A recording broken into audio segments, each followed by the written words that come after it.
This is the car that he came in on. Screenshots of surveillance video show the moments before Katrina Palmer's blue Subaru was stolen. I just can't believe that someone just got into my vehicle and took off.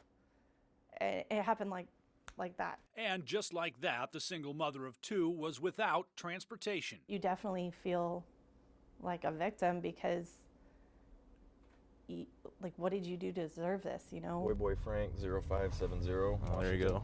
Officer Justin Raphael says he hears stories like Palmer's every day. On the street level, I would stop nothing short of calling it like an epidemic. In 2017, car thefts in Portland spiked dramatically from just under 6,000 the year before to more than 8,000.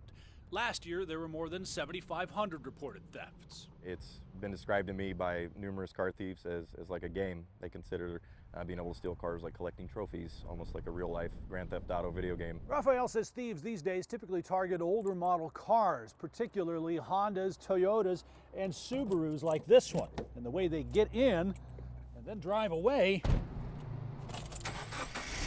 is shockingly easy. The street slang for this type of thing is a jiggle key. Old keys that are sometimes shaved or filed down. Raphael says thieves simply jiggle them in the car's door lock and ignition until they work. As this key doesn't even have to be all the way inserted to even turn this ignition over. As for the people who steal the cars, Raphael says they're often members of organized street gangs that operate in southeast Portland. The biggest criminal street gang in southeast Portland is called Crude Rude Brood. They go by KRB, they go by Brood. Absolutely notorious car thieves. BMW is interesting. That was probably that guy.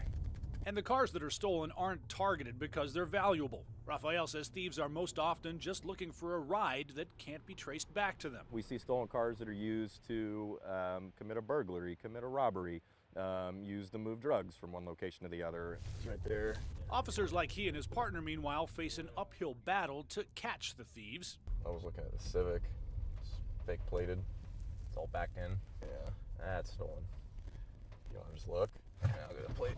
But with the department short between 70 and 100 officers, they're stretched thin, with only 1 or 2 days a week to dedicate to stolen car investigations. The ignition's intact. Making matters worse, crooks they do catch aren't guaranteed jail time. From numbers that I've looked at recently, we're probably successful around 25% of the time.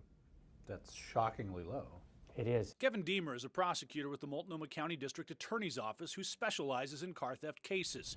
He says a court ruling in 2014 changed the rules of the game, and he now has to prove in court that a suspect knew the car was stolen, and the suspects simply lie. And they share information. Sometimes we get the same lie verbatim from different people about who they got the car from. The result is often a thief back out on the street, looking for the next victim. And when they get stolen, not only is it inconvenience and interrupt the life of this person, but typically these cars are absolutely destroyed by the time they get them back.